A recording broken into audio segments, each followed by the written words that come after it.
Hello, welcome to this episode 14 of the Paddle and Flow podcasts. 14 episodes in, Nicola.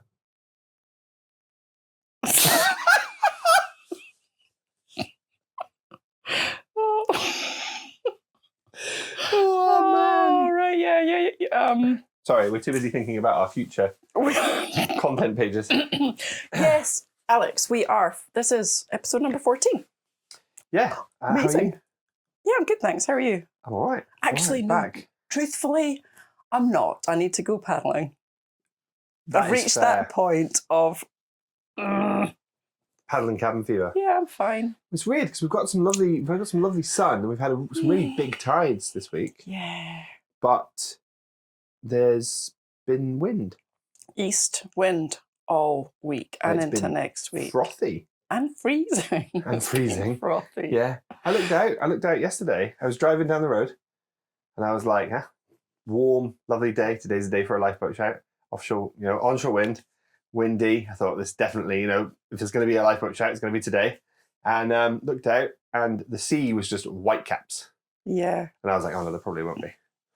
Because it's so warm, but it's also freezing. Water temperature, it's probably at its coldest. Probably 7-ish. 7 degrees, 8 degrees. I looked yesterday. So, yeah, and neither of us have been out since we last filmed the podcast, although we both would like to have got out. I think I looked at the forecast at the start of the week and it looked like every single day was going to be paddleable. It was going to be great. And then this wind came out of nowhere. And the pattern is mornings, like if you want to get up at 5, 6 in the morning, be on the water then. And then the wind is picking up every afternoon. My little boy's not been well, so I've not been able to get out. Me and Nikki have been on child management, 4 o'clock, 3 o'clock wake-ups with him coughing and not being well. But he's got some antibiotics now, so hopefully he'll start getting better. And we'll be all right. Hope so. But, so, today, do we need to introduce ourselves every podcast? Because we haven't done that today. No. Yes? Everybody else does in their podcasts. Right, so, okay. We'll add this in and then I'll cut back. Oh. Can we not just be natural and just be unprofessional and however many minutes in? Hello, I'm Nicola, and with me is Alex from Paddle and Flow. But the problem is we say that every time, we're Nicola and Alex, but we never actually say who we are. So we could be like, my name is Alex, and I am a kayak fisherman, and that kind of that kind of thing. Do we do that every episode? Maybe we just need to add that to our jingle. Yes. Featuring Nicola, all-round paddler, likes to play in the water and sometimes go cycling. And Alex, kayak fisherman, is often far too busy to actually go fishing. Doesn't catch any fish. That's why he's called a kayak fisherman, not a kayak catcherman. Yeah, like that, but... Yeah, right. Moving on. Jingle. So today, you and I are going to continue an episode from the sort of series that we've been doing on just sort of general rambly chat. And last time we talked about fear of failure. Speak for yourself, general rambly chat. I think that's fair. And we kind of talked about the Dunning-Kruger effect and about how important it is to get into that valley of despair. Because if we get into that valley of despair, we can start learning because we recognize what's wrong. But that can also lead us to fear and fearing failure and not being willing to put yourself forwards. We had a great comment from our 7th listener. We did. Who's talked about their starting to paddle and how they feel that they need to, by making mistakes and by falling in, they learn more. And that's something that I think between us is probably quite a contentious topic. Because we know, Nicola, that we are all just between swims. I'm ignoring you. I'm going to read the comment. Okay, because it was nicer. It was a lovely comment. Bit.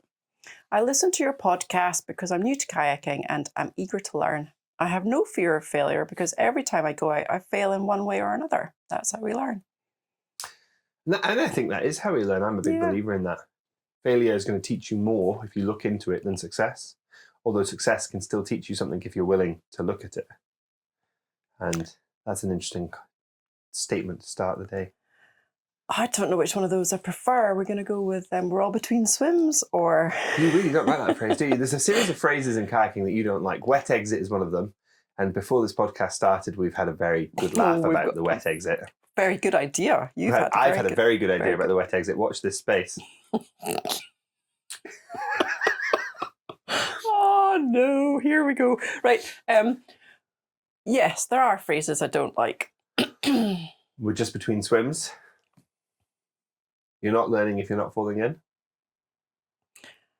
I don't know how I would rank them in order of the one I hate the most. What other phrases don't you like? They're the two big ones. I know we've kind of talked about them in other podcasts, but I can't remember. Calling my lovely paddles euros. Oh yeah, your euros. It's a currency. Not the euro paddle, euro bladed paddle, your euros. It's something that I only discovered stumbling onto sea kayaking Facebook groups. I've been using those paddles for decades, and all of a sudden somebody's calling them euros. What would you call them? Paddles. What would you call a Greenland paddle? A Greenland paddle. But traditionally, Don't give me that look. if we want to talk about decolonisation. What, love? Decolonisation. This is going to get quite deep, I think. Oh, maybe a little bit can too we go deep for back our to podcast. swimming? Let's go back to swimming. Okay, so let's break it down then. So you learn more from failure than you do from success, but you can learn from success if you're willing to investigate it. But do you need to fall in to learn? There's the question I'm going to propose for this conversation. I don't think so. I think it depends on a few things. I don't think any of these phrases are black and white. Fair. I think for sea paddling, I think it's an irresponsible statement. Oh, okay. I like that. Particularly if you're solo on the sea. And you and I do paddle solo quite a lot, so perhaps that's a really important distinction to make at this juncture of the conversation, which is that it's all about your risk, and your appetite for risk, and putting yourself at risk and other people at risk. So yeah, when you're on your own, perhaps falling in is not the way to learn. I mean, if the idea is that in order to learn, you have to be falling in every single time you go out, my other point would be, where's your brace and your support stroke? And that's a very good conversation to have. So I suppose then you're talking about nuance here, and social media doesn't like nuance, but I've not finished. Okay, carry on. And it also depends where you're paddling, what kind of water you're paddling on. It depends what kind of paddling you're doing. Like if you're going out and doing tailies and pop-outs and maneuvers that mean that you're generally going to fall in, go upside down each time, then yeah. But if you're going out on a sunny day. So we're not just between swims, is what you're saying here?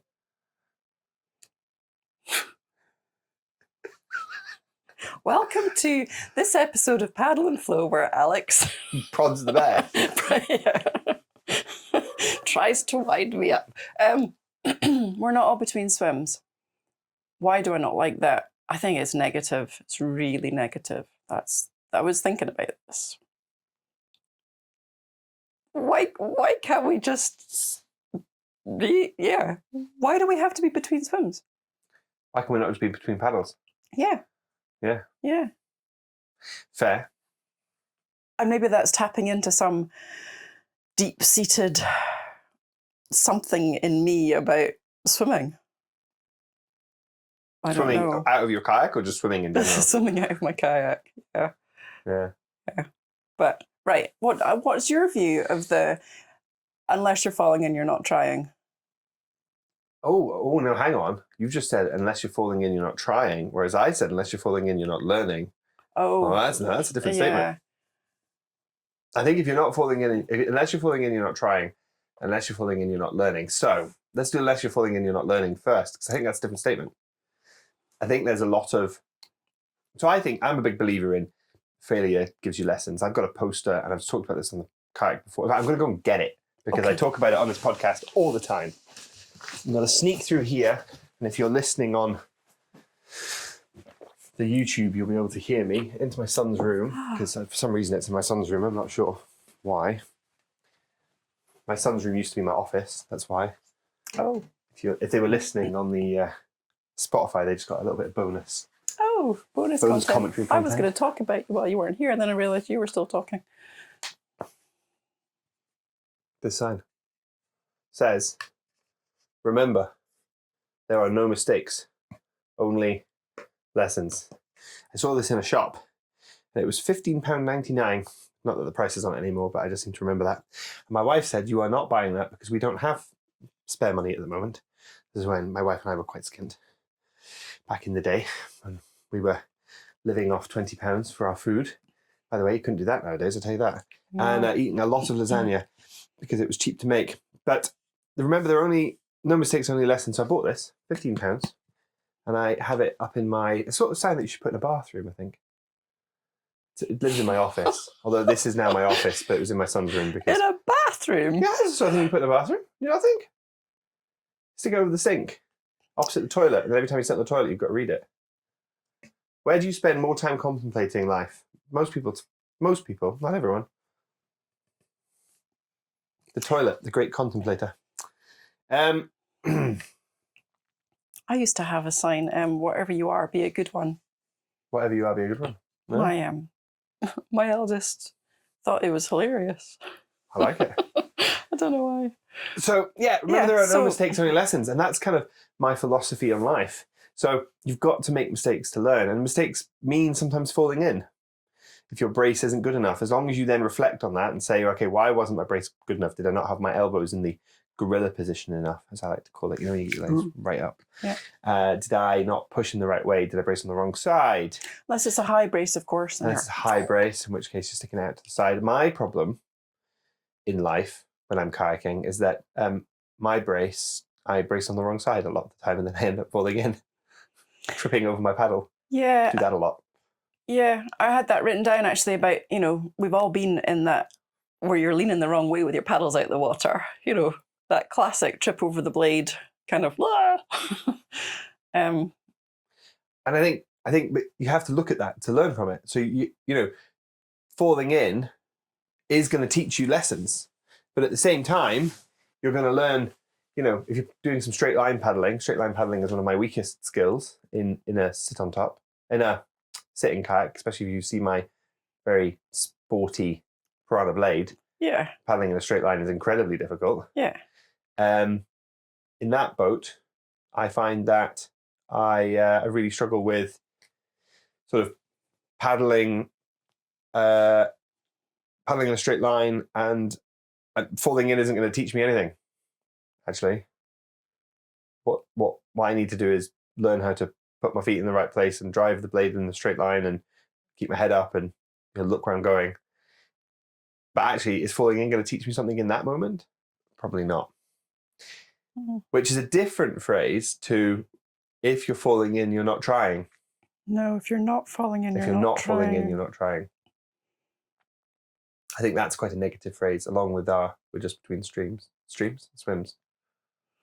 Yeah, it's interesting. It took me a couple of times of seeing that in various groups online and realizing that it was only male paddlers that were saying that. If we're not falling in, we're not trying. Yeah. Interesting. And so it gives me a kind of, makes me think, is that a macho kind of...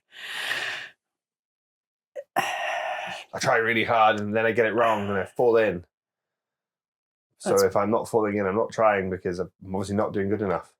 It can lead to quite a negative, toxic mindset, can't it? If you're believing that if you're not falling in, that you're not trying. Well, actually, if you're doing something well and you're not falling in, maybe you build a negativity around that. Do you have to be trying each time you go out? That's another aspect of it. Like, can't you just go out and bimble? Chat to seagulls. Do you have to be trying each time? Dolphin whisper. Yeah, yoo-hoo. You just sit on the sea. Dolphins, Where dolphins. Are you? I think that's a very interesting concept. And I think that all depends on what you're wanting to achieve. I am a big believer in purposeful practice makes good performance. Yeah. So by practicing in the right way, you're going to perform when you need to do whatever that performance is. If you're racing, if you're doing something. I wrote a assignment about 18 months ago, probably more than that now, probably 2.5 years ago, on assessment and whether or not fishing was a fair way of assessing someone. Okay. Right. So keep this on the, if you're not falling in, you're not trying, right? Keep it on that mindset, right?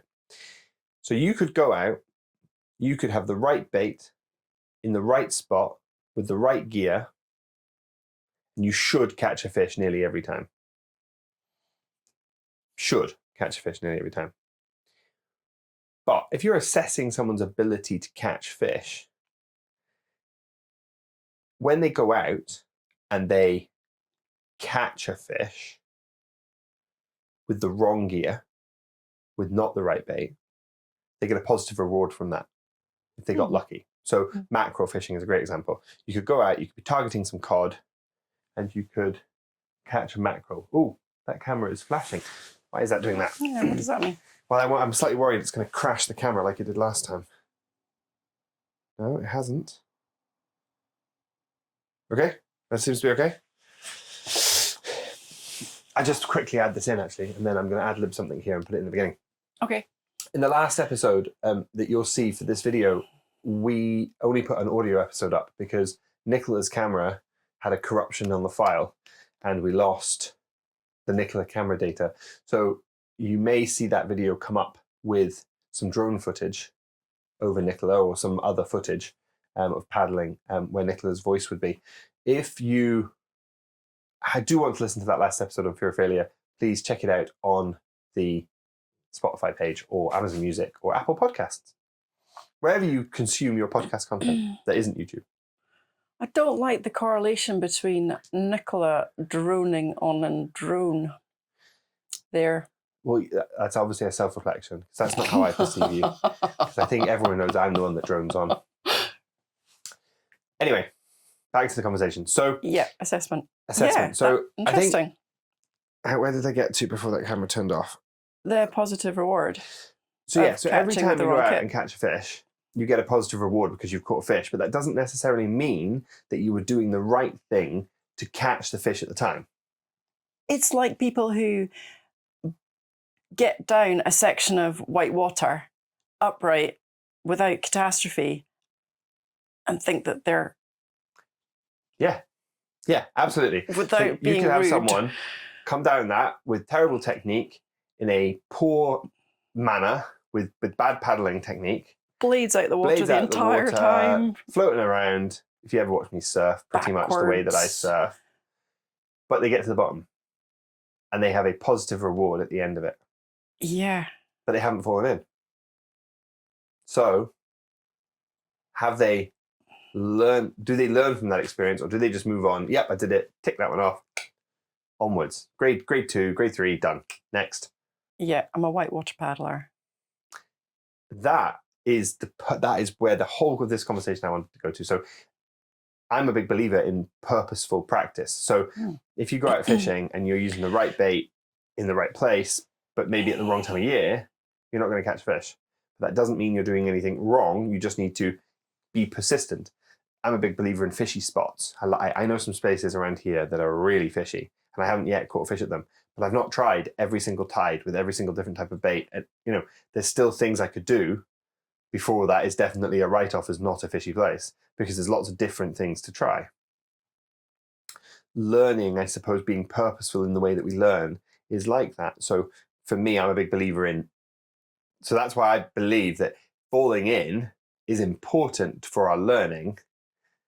But I think that if you're not falling in, you're not trying isn't the right way to look at it. Because yes, you can go for a bimble, but in that bimble, if you want to improve, you probably still want to look at something.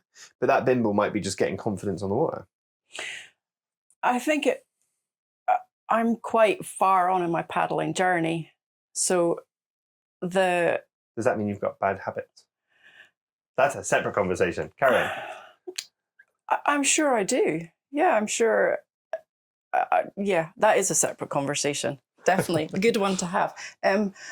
But it's quite a long time since I learned to paddle. So it's quite, it's a good number of decades. So I'm thinking back to what it was like to be a beginner, and even though I've been paddling for quite a long time now, I can still go out and work on my forward paddling technique on the sea, but I'm not falling in. I don't need to, I'm not doing anything that means that I'm going to be, falling in, but I'm still learning. I'm still practicing. So that would imply to me that you don't have bad habits. If when you go out, you're still purposefully thinking about how to improve. Yeah. Although you will have some bad habits, we all do. Oh, I'm sure. I'm very lazy, as you'll notice if you look at my body position when I kayak. I'm never in the right place. All you need is a beer. All I need is a beer. Yeah, sometimes. We've definitely had days like that where I could be laid back having a beer on my kayak. It'd be lovely. With your feet out. Yeah. But Yeah. I think you're right. I think you don't. I agree. You don't need to be falling in to be trying, but I do think that to really push the limit of your learning, you probably do need to be falling in to learn. But that depends on what you're trying to learn. It also depends on your balance as well. Mm-hmm. I mean, I think some people naturally have a better balance in a boat and quicker reaction time, perhaps. So you're just less likely to go upside down. And there's so many factors, so many variables. Going upside down doesn't necessarily mean falling in, does it? Because you could do a roll, and you could be back up. Yeah. And you're not, getting out your kayak under the water. Thank you for not using that phrase. And you're not necessarily swimming. So, it's just not black and white. There's so much to it. A lot of nuance there, isn't there? Yeah. Anything that you had written down that you'd like to add to this conversation at this juncture? Let me just before I start rambling again. Have a little look here. Right, so we've got the comment. Thank you for the comment thank you to our 7th listener for their comment. It's appreciated. I don't ever know where to look. Where am I looking? Into your camera. My camera is over here. I'm still looking slightly overexposed. I think the light must have changed. What are we moving on to? I think that's all. I was going to probably finish up there. It depends on really? Well, what else have you got written down? Oh, no, you got loads. Yeah, I didn't know where we were. That's what I'm saying. That's why I'm asking you to have a look. Because yeah,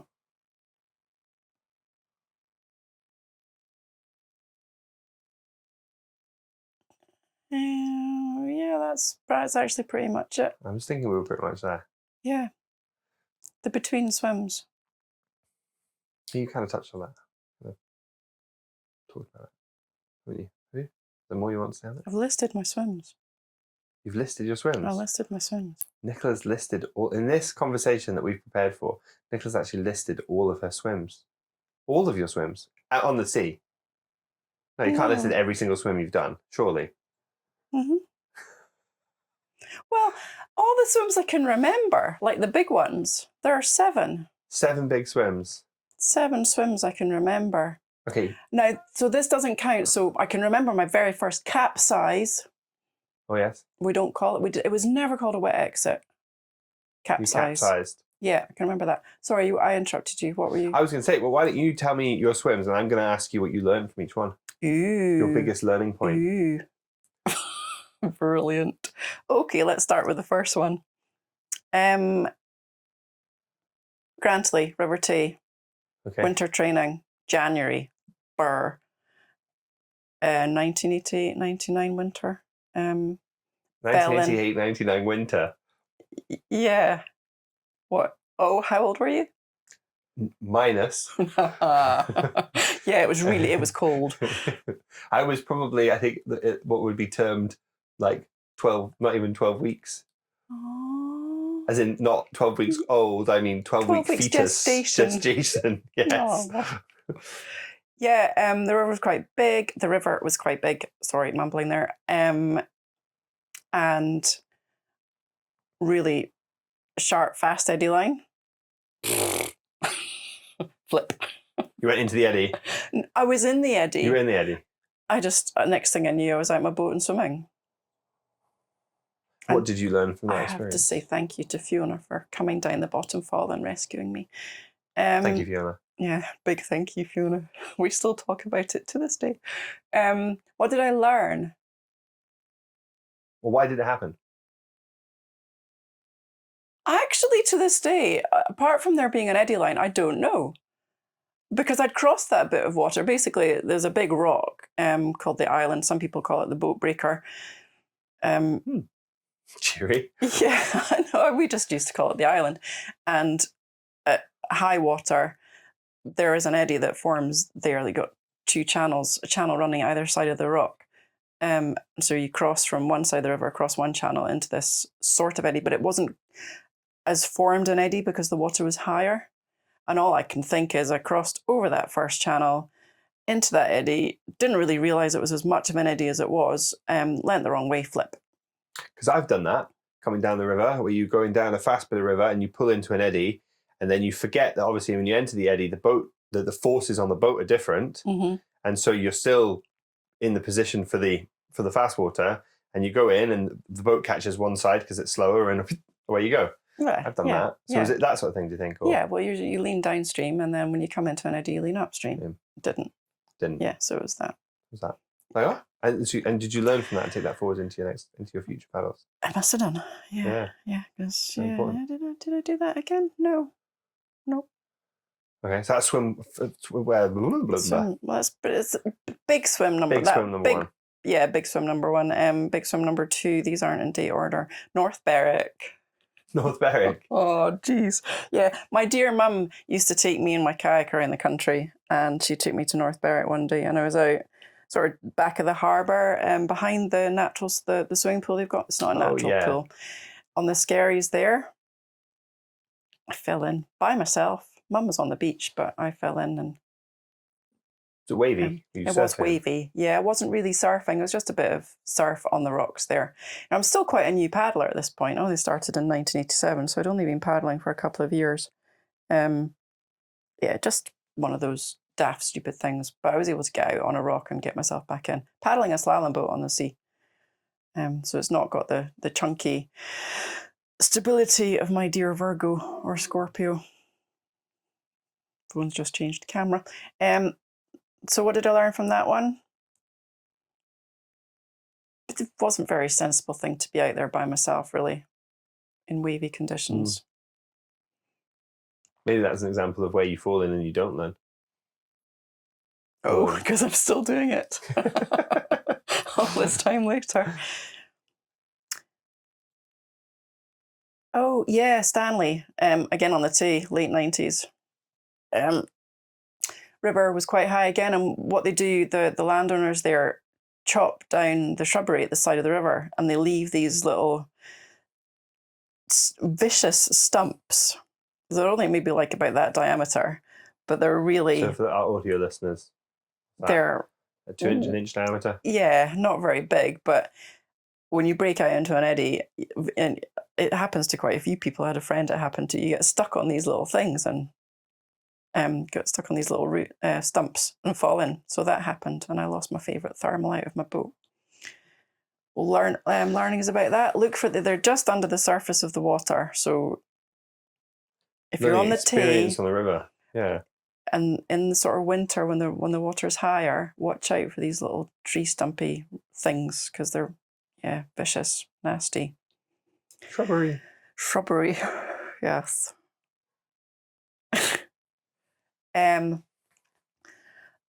Biggest, most, sea cliff. We've sort of touched on this one before. Sea cliff 1996, big waves. Do you remember this one?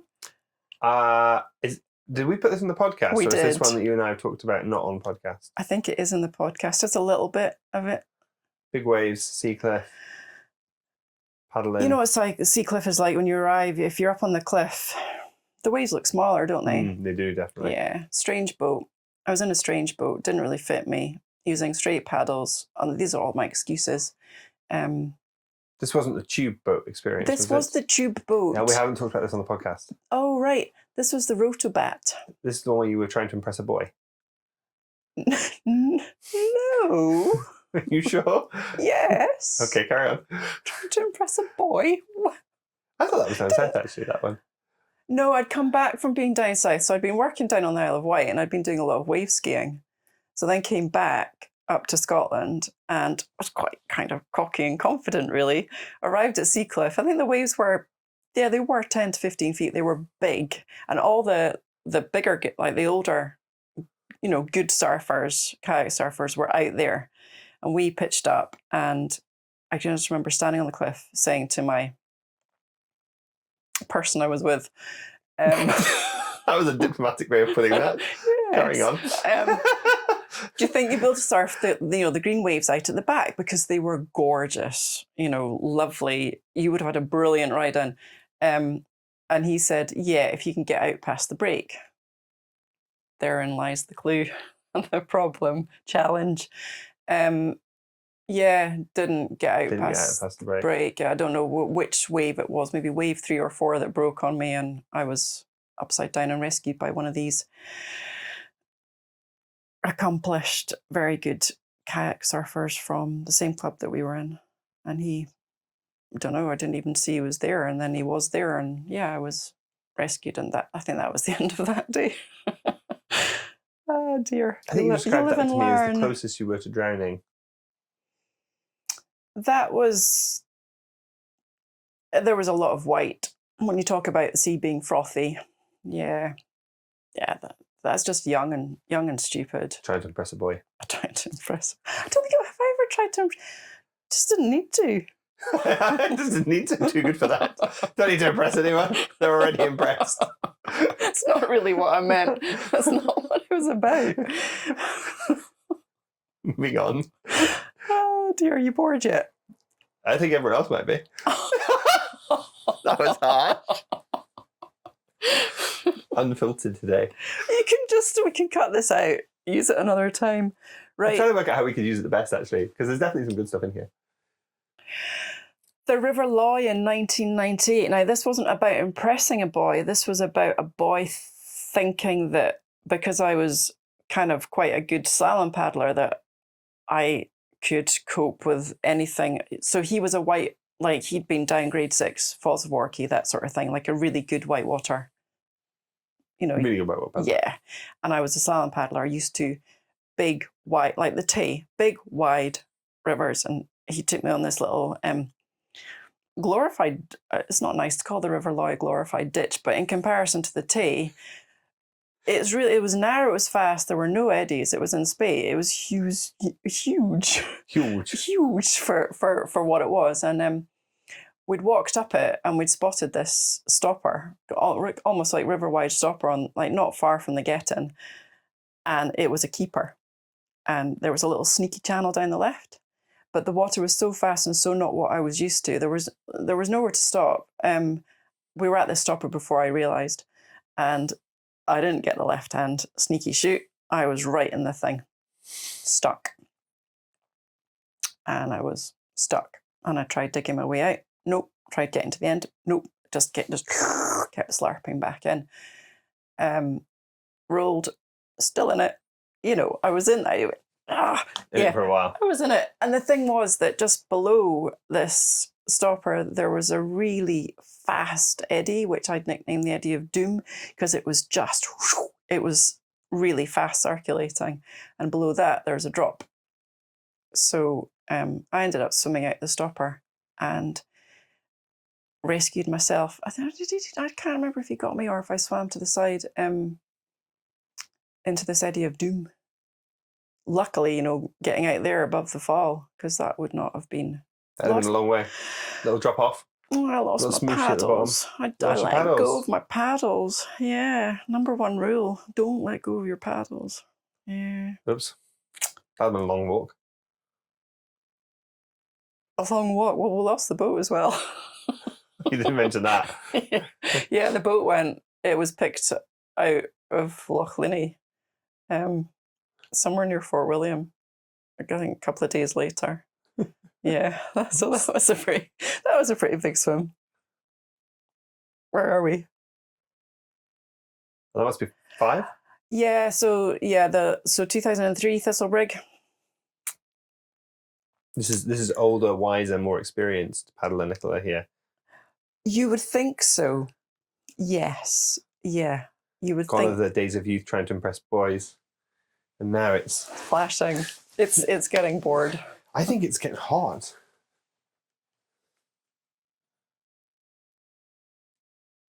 I'm not used to doing all the talking. I know. It's good.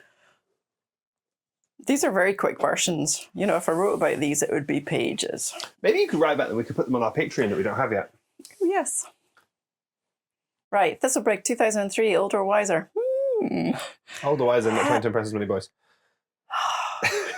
There were no boys there to impress. I'm painting a picture here that's probably unfair. It's grossly unfair. There were no boys to impress. But I was helping to lead a group of less experienced paddlers down the river. Right?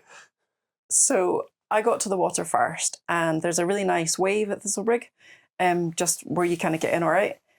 We were going downstream from there rather than like lots of people start the trip at Stanley and then go down to Thistle, get out to Thistle. But anyway, there's this really nice wave, but the water, maybe again, it's an excuse, but the water behind the wave can be quite boily, messy, confused. So I got to the river first, got on, decided I want to have a wee surf because the rest of the river downstream from there to Perth is quite flat. Had a nice surf. Fell off the wave or chose to come off the wave into the confused water behind, upside down. First roll. I can still picture in my head that first roll failing and thinking, oh dear. Second roll, failed, swam. Now, given I'm supposed to be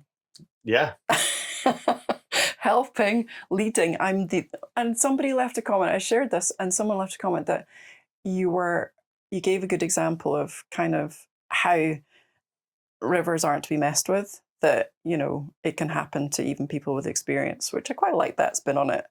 But luckily there was just a little beach where I'd got in that I washed up onto and rescued myself. And I don't think any of the ducklings saw my escapade, but you were quite wet. I was really embarrassed about it. I was like, oh my God, what have I done? You know? Yeah. Do as I say, not as I do. Lots of learning from that one, though. I can tell. Lots of learning. Lots of things you could have done differently. Oh yeah. Not messing it. Rivers not to be trifled with. No. Yeah. Respect the river.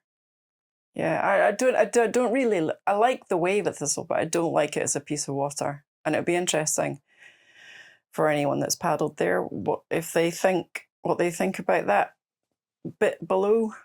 Yeah. I'm just thinking about all the interesting, you know, the fact that you've had all these big swims, and then I was going to ask you what you've learned from them. We haven't really gone into that, but I think there's a lot of interesting stuff. Is that the last one? Is that your last? No, the last one is more recent. So that was 2014-15 at Lee Valley. Don't like Lee Valley. No, I'm a natural river person. Yeah, I'm just not used to. I've only ever paddled on 2 artificial sites, Teesside and Lee Valley. I was in a strange boat, which I'd never actually tried to roll or get out of. I ended up with really bad bruises from that one.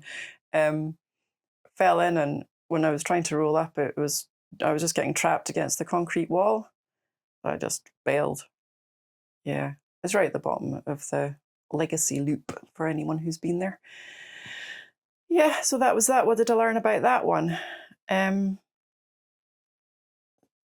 Don't go paddling. Don't go Artificial paddling. slalom sites. I don't like them. It's interesting, isn't it? In fact, in some of those examples, you could almost argue that you were falling in and you weren't trying. What? Like, you know how we started off this conversation with, you know, if you're not falling in, you're not trying. Well, actually, in some of those examples, maybe a little bit of complacency caught you out. Or not assessing the conditions properly, maybe not. Ooh. So maybe it's the opposite. I definitely learned from them all. Yeah. Was I? No, right. So, I was just thinking about the Sea Cliff one, maybe a little bit of definite cocky, overconfident, and just really excited by these green waves and how lovely they looked, and I want to do that. You want to try and get on those ones? Yeah. Maybe you should have some warm-up paddles first. Yeah, and the waves I've been surfing down on the Isle of Wight were nothing Nothing like what was at Seacliff that day. Seacliff can get some that big was waves. quite a big step up. Yeah. Yeah, and I have surfed, 10 feet waves up on the north coast of Scotland, so it's not like that was my first experience of big waves, or big-ish waves. But yeah, it had been a while. Complacency with the other ones, not assessing the conditions. Really unfair. I was just thinking about the last couple. Lee Valley. I Lee was Valley. trying. I was surfing a little wavy stopper thing. Okay, maybe not. I'd have to think about that. We could, return to that one later. Yeah, perhaps. I think there's good examples. I think I'm quite impressed that you've written down all your swims. They're obviously memorable if you've remembered them all. Yeah. Into that level. Yeah, and I was thinking the rack in my brain of are there others that I haven't remembered, but I don't think so, because that's the thing with swims. They do stick in my head. Apart from maybe the little ones on the canal when I was first learning. Yeah, they probably don't count. But No.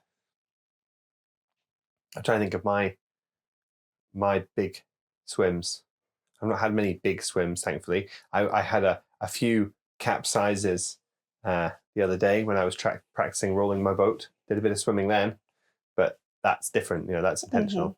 I haven't done much, but I haven't done a lot of stuff recently on the river or anywhere really. To be honest with you, I haven't done a lot.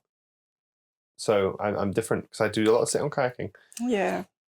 I had a cracker of a capsize at Seacliff on a spring high, proper like 5.8 spring high, where it's almost touching the very top of the bank. Was it October last year? Was it October? No, it was October the year before last, I think it was. I sent you the video of me tripping over my paddle. Thought I was surfing really well. Yeah. And then the next minute, whoop, I'm over. Yeah. And I got very wet. And my headphones, I had one of those woolly hats with earphones in them, listening to music. That obviously got broken because I got very wet. Didn't lose anything.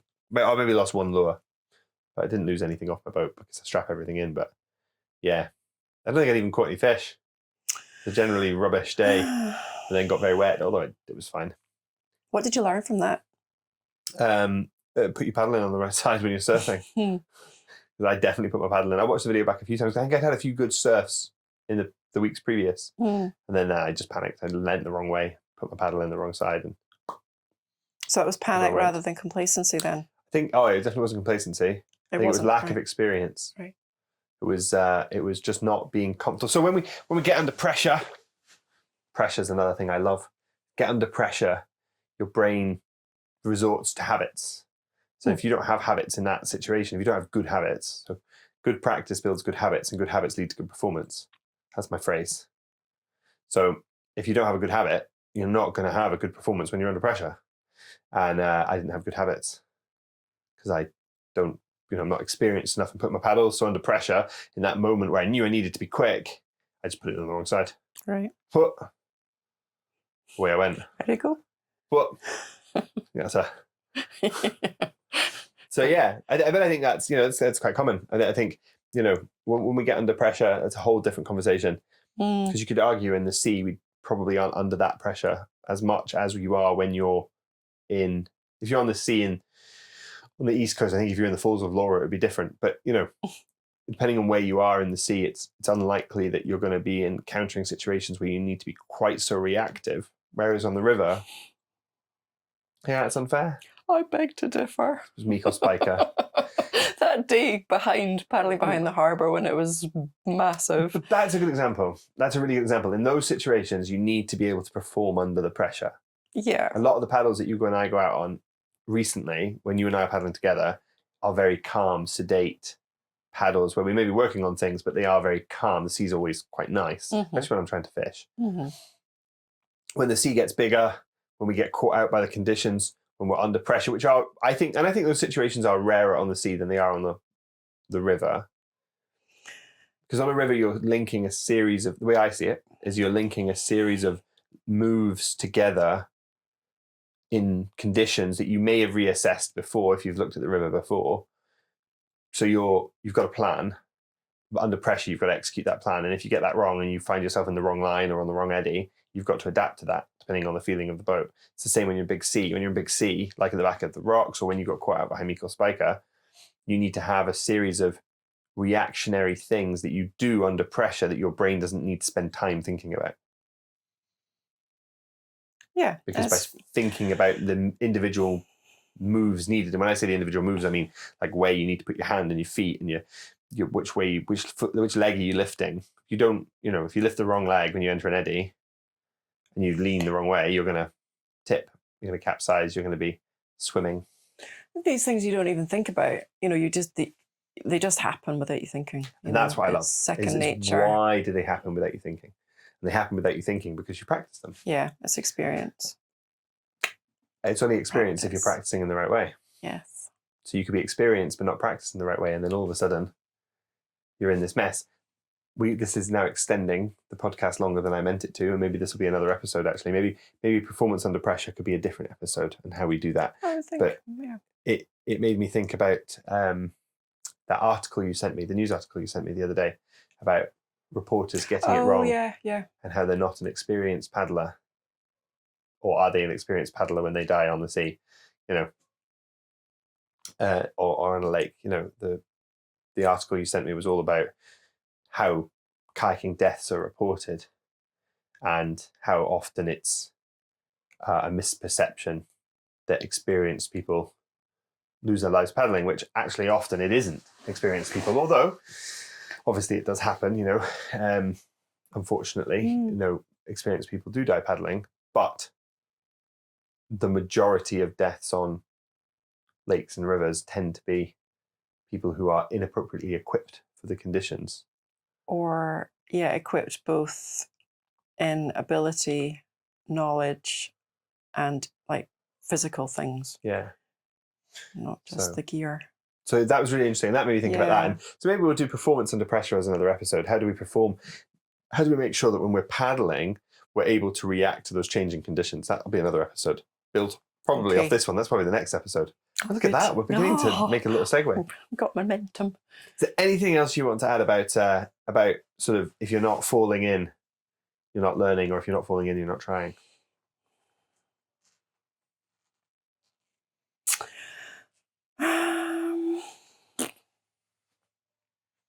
No? Happy? No.